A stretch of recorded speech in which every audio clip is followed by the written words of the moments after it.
All right, hey people. Today is May 11th, 2022. It's about 3:10 p.m. here in Indiana. My name is Chris Lucas. Just want to do kind of a quick video before I go to work. And basically, what even got me wanting to do this video is I guess I see like big YouTubers that call themselves Christian and they're teaching inverted doctrine. And there's okay, and it's like I know some people might think it's, oh, Chris, what they're teaching isn't that bad, and we shouldn't get too upset. And actually, I think we should get extremely upset, and because they're doing the work of the Antichrist. I mean, when you take and you invert something to the complete opposite, you're doing the work of the Antichrist. And also, by calling people Antichrist, like Trump, Biden, Obama, Hitler, Napoleon, whatever, like Elon Musk, that's a new one because everyone's like, oh, everyone likes him. No, that's not what the Bible describes the Antichrist as being, someone like everybody likes. That's not the full description. Um, and by doing that and by pointing to other people, you take your eyes off of the papacy. So you're actually doing the work of the Antichrist, which has historically, and I know I'm about ready to lose some people, but historically, since 606 AD, Pope Boniface and every pope after him, Pope Boniface the third, and every pope after him has been called Antichrist.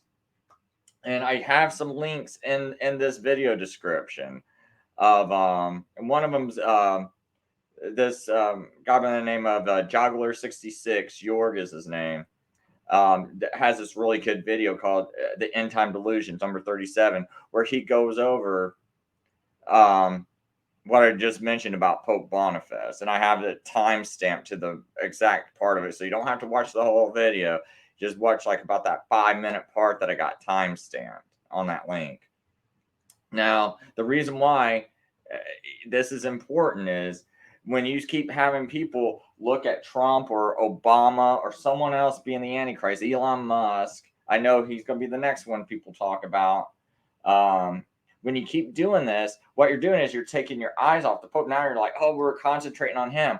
Why not concentrate on who's getting these people elected, which is the papacy, which is the Antichrist? See, I'm going after the root, but what you all are doing is you're just like going after the fruits off the tree. But if you cut the tree at the root, you don't get the fruits. You don't get the Obamas. You don't get the Donald Trumps. You don't get all these other people. And that's why you're doing wickedly. If you cut the tree off by its root and go to that problem, and because that's where this whole Antichrist starts, right there. I mean, no one has killed more Christians than the Pope, and people get it twisted. But ever since our okay, first of all, let me try to show you one thing real quick. The whole origins of this future Antichrist stuff, this all comes from a Jesuit. Now, Jesuits, we know, are connected to the papacy. Now, in my thinking, if the papacy is the Antichrist and Jesuits are part of the papacy, then the Jesuits are obviously pushing Antichrist doctrine. Okay, and let me just kind of read the bottom of this article, and I do have this article linked in my description too. And what it does is it points out to Francisco Ribera, who's a Jesuit, as being the one who started this whole Futurism doctrine, which is it's okay because the early Christians taught the office of the Antichrist was the Antichrist, and that the Antichrist was not one singular man, but one singular office that a man would keep occupying in succession, and that would be the man of sin. That is son of perdition. And there's several books over the course of like 1400 years where you can see that this is what was taught. And now for someone to go like, oh, Paul from off-grid desert farming, he's like a messiah or something. No, none of these people are. They don't have no new doctrine. All they're doing is following Jesuits. That's all they're doing. And I'll read the bottom here. It says, as we have already seen, the theological foundation for the entire Left Behind series is the application of the 7 years of Daniel 9:27 to a future period of time, to a future period of tribulation. Are you ready for this? Guess who was the very first scholars to slice Daniel's 70 week away from the first 69 weeks, sliding it down to the end of time? It was the evil empire's very own Francisco Ribera. Yeah, Jesuit Francisco Ribera was the first one to take and say, "Oh, there's this big gap between the 69 week and the 70th week. It's supposed to be 490 consecutive years." Because anyone unfamiliar with this, the 70 weeks of Daniel, each week has 7 days in it, and the Bible has this year-to-day principle. So for every day is a year, right? So if you got 70 weeks, you have 490 days. 490 days is supposed to be 490 consecutive years. But this Francisco Ribera guy, he says, no, there's 483 consecutive years. And then that last week, it's way off in the future. But there's no other place in the Bible where we got prophecy like that. In fact, guess what? I could be quite a prophet if I could sit there and go, hey, you know, this is going to, I'm going to have something happen in 200 days. And I could keep sitting there and going, well, no, but this like 10th day, I know it didn't happen in 200 years, but these last 10 days are supposed to be way off in there. Like that, to me, that never did jive. That never seemed right. And I want to show people one more thing. See if you now, the reason why I'm going to the 1599 Geneva Bible is these are guys who were scholars, who were very learned men, who could speak 7 to 20 different languages. They understood the poetic meanings of the Hebrew language. And I think they're a little bit smarter than Brother Paul, who does the Antichrist 45 channel, who keeps trying to say Donald Trump's the Antichrist, or Off-Grid Desert Farming with Paul and Adrian, who keep saying Donald Trump's the Antichrist. I think these guys might be just a little bit smarter. You know, they could speak 20 different languages. They were reading works all the way back, right? And we can see what was the reformers and everybody who risked their lives and who helped give us the Bible. Let's go all the way down to, here's Daniel 27. So you can see the notes right here. It's got the AC, which is a 4 footnote. We got AD, that's another footnote, and AE, right?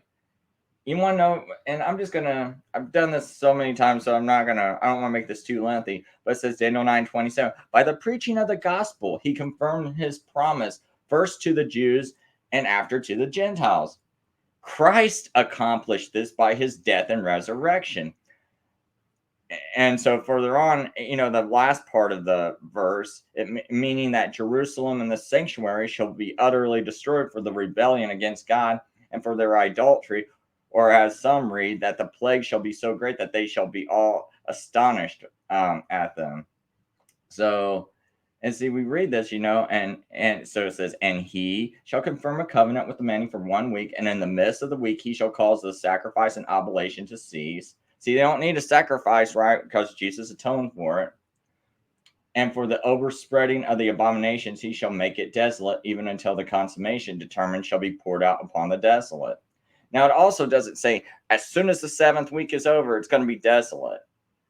Yeah, because some people try to say that. It doesn't say that. It just says, and he shall make it desolate. He doesn't exactly say what time. But he did confirm that covenant for 1 week.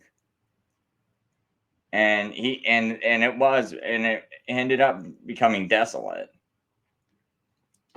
So anyway, I just want to show you. Now, you don't have to believe me. You don't have to believe these learned men. You can think you're better than them. You can think you're better than me. I'm just showing you this before, and just think about, where does your ideology come from? How old is your ideology? Is it something new?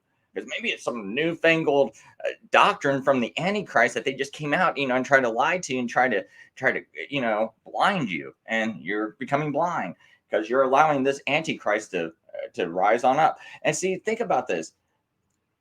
You know, the Antichrist is going to persecute Christians, right? Well, the Pope See, all these, we all know the Catholic Church killed, tortured, maimed a bunch of Christians for merely translating the Bible to English, for merely calling it the Antichrist, which it is, right? Like, I mean, like, this wasn't something these people said, like, oh, I think the Pope's Antichrist. No, dude, this was like, this was going to get you killed. Now, when you say Trump's the Antichrist, are you willing to die for that? Are you? Is that how strong you mean it? Like, you're so sure you're willing to die to be tortured for it. These men were willing to die and risk torture. Are you? No, I don't think so. I really don't think so. And actually, it's like, and you're not even that learned. I mean, that's what I'm saying. Like, I mean, let's take the testimony of someone that's willing to risk their life, who can speak almost 20 different languages, and let's weigh their testimony or weigh their opinion a little bit heavier, and over some guy who isn't that learned. I know this seems strong, but I mean, I'm really getting sick of this because I feel like this is a pride thing. Like, why won't you just go on a Bible Gateway, spend 5 minutes, and read that, and just think about that? Just think for 5 minutes. Just slow down and think. Like, this drives me nuts. You will not slow down and think about it and go, wait a minute. This is what was taught 400 years ago. When did my ideal come around? Like, see, why won't you think like that? You see, I'm always like, okay, someone's got some ideal, and I'm always like, well, let's see when this idea, how new this ideal you got is, and let's go look back through history. Now, I mean, now sometimes maybe something is actually better, is actually more sound. But I'm always going to look back and see where it starts from. And when I keep seeing so many things pointing back to this guy, Francisco Ribera, who's a Jesuit, and I see all this pointing back to him, and I see the rise of this Catholic Church that does so much evil throughout the world. I mean, a lot of you don't like to get that forced injection, do you? And guess what? It's like, here we got 200. See, 200 years ago, the papacy had a vaccine campaign. They also came up with the whole vaccine. Edward Jenner, go look it up, came up with it. And they were the first ones to start pushing it and making people do it. And it maimed a lot of people. Those early vaccines, they maimed a lot of people. And now we see Moderna, Pfizer. It's ran by people who went to Jesuit schools. And maybe try to put two and two together. I mean, now that the Pope's also pushing that reality therapy. See, Pope Francis is calling for reality therapy on COVID-19 shots and things like that. See that? I mean, they're way into this. They also are the ones who came up with the whole misinformation governance board, which is ran by a Roman Catholic now. That woman, I can't think of her name off the top of my head, but she went to Georgetown. So I mean, like, so it just kind of blows me away that you guys are going to keep pointing. Like, I mean, where is your evidence for this? And when I heard when I heard Paul and all these other people start saying, "Oh, and the Antichrist will confirm a covenant," and they're twisting Daniel 9:27, it's like, man, that's just like where I'm done, man. Like, I mean, don't expect me to support your channels, man, if you're going to be teaching that, because you inverted that doctrine. And it drove me crazy.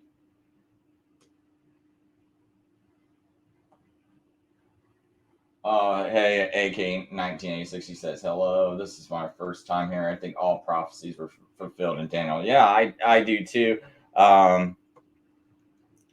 Well, I gotta look back at like Daniel 7. I think that's the one that.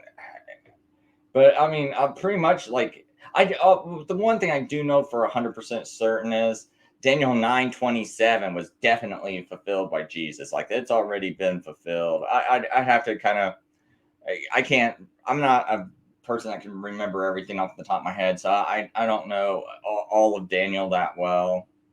But I will say that part was 100% filled by, and it's just driving me nuts that all these. I mean, Daniel 9:27 was fulfilled by Jesus Christ. Like that's already been fulfilled, and it's driving me crazy that I'm seeing so much of this horrible doctrine pushed through the church. And I'll go ahead and play this one part of Jorg, because it basically talks about how Bishop Gregory, some call him Pope Gregory, but he really wasn't that. He didn't take on that title of Universal Bishop of Bishops. So it's more like Bishop Gregory. And he's going to talk about how Bishop Gregory says the first man to take this title of the Universal Bishop or Bishop of Bishops will be the Antichrist. The story of the succession of the popes, from the lie that they are the succession of Peter, and that they have had 266 popes, because you have to start at Boniface III. But let's not go into too big a detail here. Martin. Okay, he's saying you got to start at Boniface III because that's the first pope. Right after Bishop Gregory made that statement, that's the first pope that accepted that title, was Boniface III in 606. Luther says Boniface III is the first pope, and he is correct, as we will see. He continues to say that the Bishop of Rome was nothing more than a bishop, and should still be that. Saint Jerome dared to say freely, quote, "All bishops are equal. Altogether they have inherited the throne of the apostles," unquote. And adds the example, quote, "As the bishop of a small city like Engubium and Rome, Rhegium and Constantinople, Thebes and Alexandria," unquote. He says that one is higher or lower than another, than this they are all equal, the successors of to the apostles, so he says. This, I say, Martin Luther, the Pope in Rome knows perfectly well, and he also knows that Saint Jerome wrote this, and as proof it is contained in the Decretum, as we read, and here he gives another source, Decreti prima pars, and that's another work that you can read, because this book is very, very well sourced from Martin Luther. Still, he continues, the Pope dares to lie so brazenly and blasphemously against it and deceive the whole world. In addition, Saint Gregory, and we are speaking here about Gregory the Great, that is the Bishop of Rome, who reigned between, if I'm not mistaken, 584 and the beginning of the 7th century. In addition, Saint Gregory, when the title Universal Pope, was offered to him by several great bishops, sharply refused it, and writes that none of his predecessors had been so bold as to accept or wish to carry such a title. Gregory I reigned between 590 and 604, we read in the footnote here. He refused the title Universal Pope, or Universalis Papa, and wanted to be called Servant of Servants, or in Latin, Servus Servorum. See, for example, Book 9 of the Epistles, Liber Nonus Epistolarum, Epistola 68, and so on and so on. So here again, Martin Luther gives the source where that is to be found. And Saint Gregory wrote a lot of letters during his reign as Bishop of Rome, and you can even find these letters online on the internet. But anyway, let's continue in the text here without the footnote. Saint Gregory writes that none of his predecessors had been so bold as to accept or wish to carry such a title, speaking of the Universal Pope, although the Sixth Council in Chalcedon had offered it to them. He closes by saying briefly, and to the whole of Christendom, as many decrees, he closes by saying briefly and to the point that no one should call himself the highest bishop or head of the whole of Christendom, as many decrees also say, and furthermore, that the Bishop of Rome too, though he is one of the greater ones, is nonetheless not to be called universalis, the head of quote-unquote all Christendom. This is the very plain truth, regardless of how he himself and his hypocrites martyr and crucify these words, for they are too clear and powerful. Thus, their deeds are out in the open, for he has never had authority over the bishops in Africa, Greece, Asia, Egypt, Syria, Persia, etc. Never will have. Indeed, at that time, he did not have authority over the bishops in Italy either, especially those of Milan and Ravenna.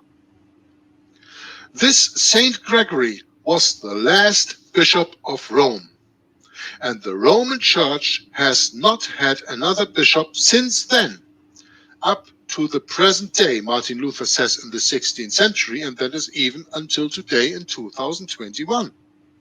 And will not get one either, unless a miraculous change should occur. Instead, vain popes, who are masks of the devil, as you will hear, have ruled there and damaged all the churches physically and spiritually. It is certain, as was said, that at the time of Saint Gregory there was no pope, and he himself, together with his predecessors, did not want to be pope. Moreover, he condemned the papacy in many of his writings, although he had been painted with a papal crown and many lies have been made up about him. But he is not a pope and does not wish to be a pope, and his books testify to the disgrace of all the popes who have arisen after him and against him. But after Gregory's death, Sabinianus was a bishop for a year and a half. Sabinianus was pope from 604 through 606. He was bishop of Rome, let's more correctly say. After Gregory's death, Sabinianus was a bishop for a year and a half. I count him among the popes, for he was a big monster like a pope is, and wanted to burn the books of St. Gregory, his immediate predecessor, perhaps because in his writings St. Gregory did not want the papacy to be tolerated. Boniface III was elected after him. This is when God's wrath began. The Boniface persuaded the regicide Phocas that he should be pope or chief of all the bishops in the world. The bell was cast. Yeah, I don't want to play this too long, but because I want to keep this video pretty short. But anyway, that's from this channel called Joggler66. I did put the link in the description. I think this is like one of his better videos. I think all of his videos are really good, a lot to learn from it. But I just wanted to show one more thing as far as let's see if I can find it. Yeah, another thing that a lot of these YouTubers are teaching too is that they're teaching that this restrainer was the Holy Spirit, when the Holy Spirit in 2 Thessalonians 2:6, and they teach that when the Holy Spirit stops restraining the Antichrist, that there's going to be a rapture, and that this lawless one is going to be revealed. But the belief for the longest time has been that from early Christians and to the reformers was that 2 Thessalonians 2:6 is talking about the Roman Empire. It's saying that the Roman Empire was the restrainer. Because the popes could not take power as long as the Roman emperor was ruling. The popes could not take power. But once they were removed out of the way, the papacy started to grow in Rome. So that's and that's been the belief. And so there's so many upside down doctrines that these YouTubers are teaching today. You know what? Maybe it's like, see, I'm showing all these books in my past shows. I'm not going to run through them all, but they got this one called The Trial of the Pope, Antichrist or Man of Sin for High Treason Against the Son of God. Now, one of the things, one of the reasons why America was formed, and I have another video called Against the Antichrist by Chris Pinto. That's in my video description. And basically it goes on to why America was created and how the Christians viewed the world and society and the Bible. And it's like they basically looked at the papacy as trying to usurp the authority of Jesus Christ. They said, no king is king but Jesus. Whereas the Pope was saying, no, I am king. I sit in the place of Jesus Christ, which is actually means Antichrist. He's basically saying, I am Antichrist because I am the substitute for Christ. That's what anti means. I sit in the place of Christ. So it sits in the place of Christ and it persecutes Christians. Nothing has persecuted Christians more. No one has caused more murder, torture, persecution to the Christians than the Pope. It's one singular office. It's always been one singular office, but it's a succession of men, not one singular man, one singular office occupied by one man, a succession of men. And when you go through it, you'll start reading all these old books. Like here's one from, I think it was rewritten in 1847 or like a second edition. I think there was like an earlier edition in 1817, if I'm not mistaken. But basically all these books are talking about how the Pope's the Antichrist. Like this whole thing about, I mean, like here's another book from let me see when this one was. But well, here, let me first read this part. It says, "Let no man deceive you by any means, for that day shall not come except there be a falling away first, and that man of sin be revealed, the son of perdition." Second Thessalonians, chapter 2, verse 3.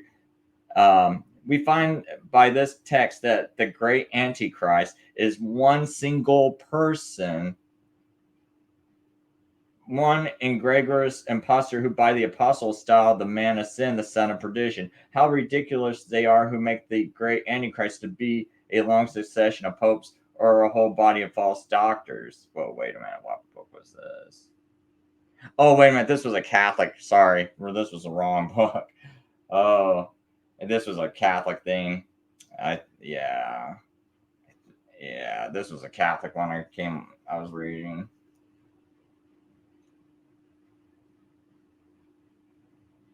I think this is the wrong.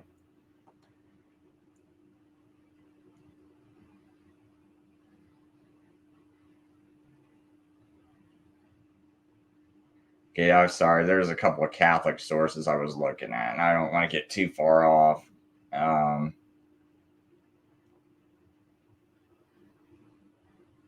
But actually, I know why I had those Catholic sources up. There was something in it where it actually proved my argument when they were trying to argue against it, but I can't remember it right off the top of my head. I wasn't prepared to use those sources. I was looking for something else.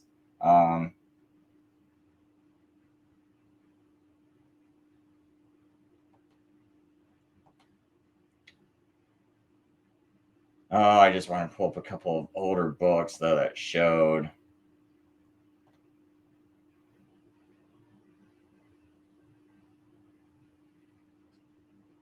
that. Well, you know what? I'll just kind of leave it at. I'll leave it at that. I mean, I was like looking for older books that just to show, but there's books all the way back to the 1600s.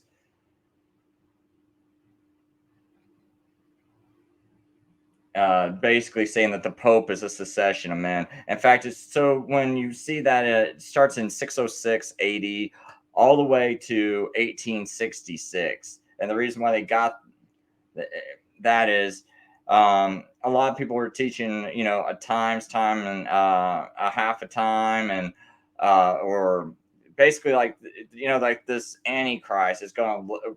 There's some future Antichrist, and he's going to actually come to Earth, and he's going to reign for 3.5 years, because that's kind of what they twist that Daniel 9:27 out. That's the Antichrist, and he's going to reign for 3.5 years, and And 3.5 years equals about 1,260 days, right? But earlier, but Protestants taught that that's a year to day prophecy. So that's actually 1,260 years. So if you look at the time, uh, Pope Boniface, who came to power in 606 AD. Now, you could even go to 610 AD, is when he started, and what's that? When he had like a monastic restoration. That's like where I guess you bring in like the nuns and all this other stuff and the monks, and that would be 610 AD. So I don't know if you want to start at 606 or 610 AD. But either way, you pretty much get about the same result, because in 1866 there was like this war. These wars were happening in Europe, which took away the Pope's power completely and banished the Pope to where he didn't even where he couldn't even leave the papacy. And that happened in 1866, and it was like finally like concluded in 1870. So if you want to say that, the monastic restoration, which Pope Boniface started in 610, then if you do the 1,260 years, you get to 1870. Or if you start with Pope Boniface 606 coming to power, and the series of events that led to what happens in 1870, but you could maybe say, well, it's the series of events started in 1866 and it led to what happened in 1870. You could do it that way too. But basically, you got your 1,260 years. And I don't, I think how either way you want to do that, it's kind of like, I don't think it really matters too much. It's really about basically the same thing.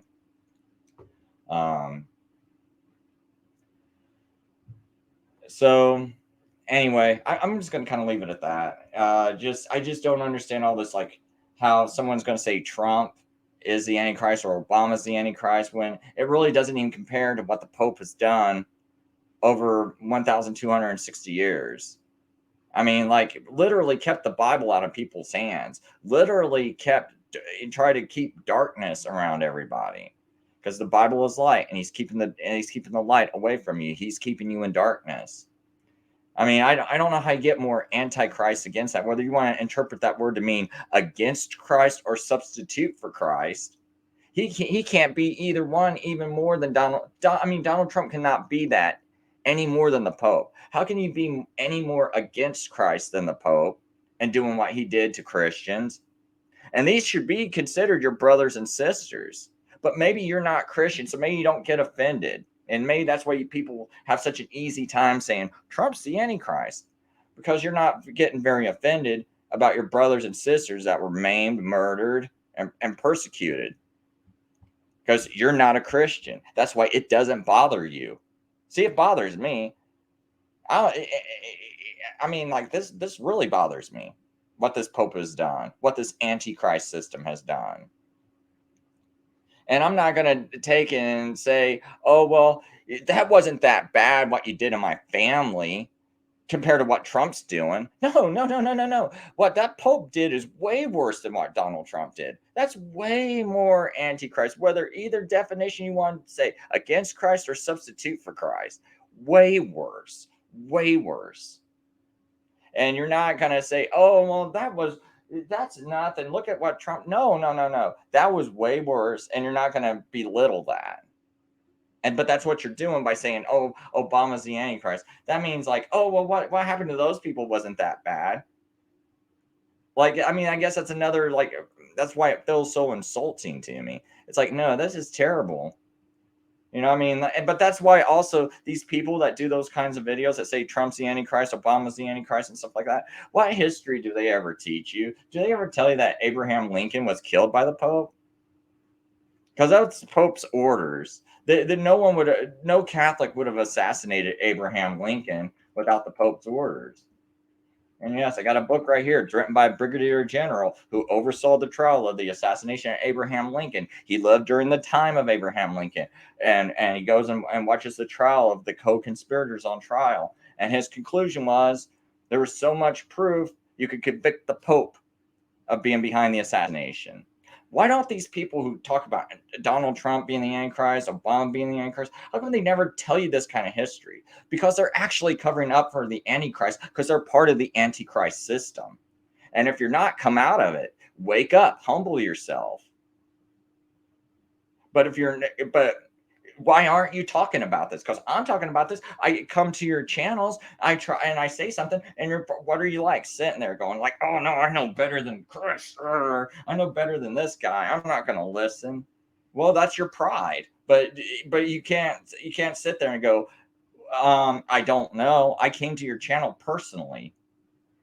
I go out of my way, and I know you've read my comments. So there's no way you don't know about this. So, and you still don't want to teach it. You still don't want to tell people about this threat because you're covering up for the threat. You're like, no. Trump's the bigger threat. Obama's the bigger threat.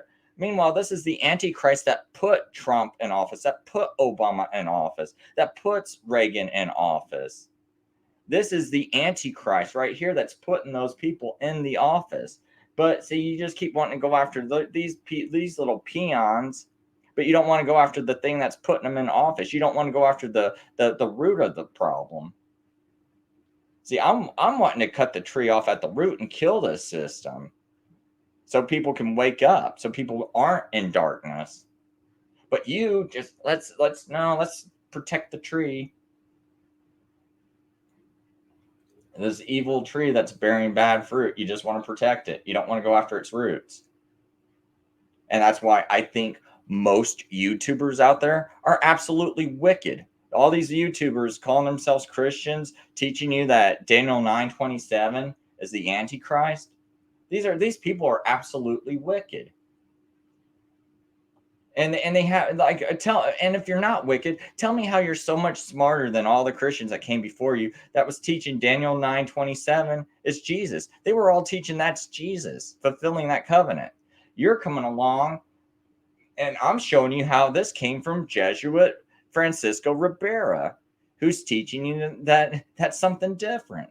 That broke up Daniel's 70th week and pushing it off into the future.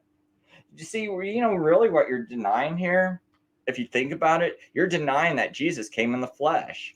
You're actually denying Jesus Christ. If you really think about it, because he confirmed that covenant for the midst of 1 week and shall cause the sacrifice and oblation to cease.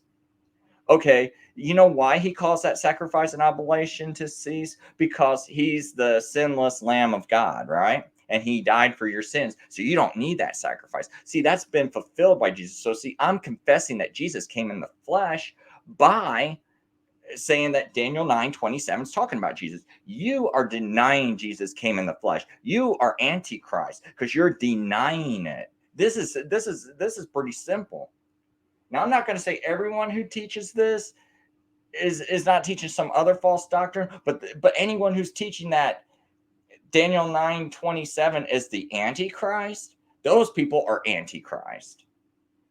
They're denying Jesus came in the flesh. They're denying that he fulfilled this. So see, and I don't see any other way to look at it. You're teaching Antichrist doctrine. You are servants of the Antichrist. You wear the mark of the beast.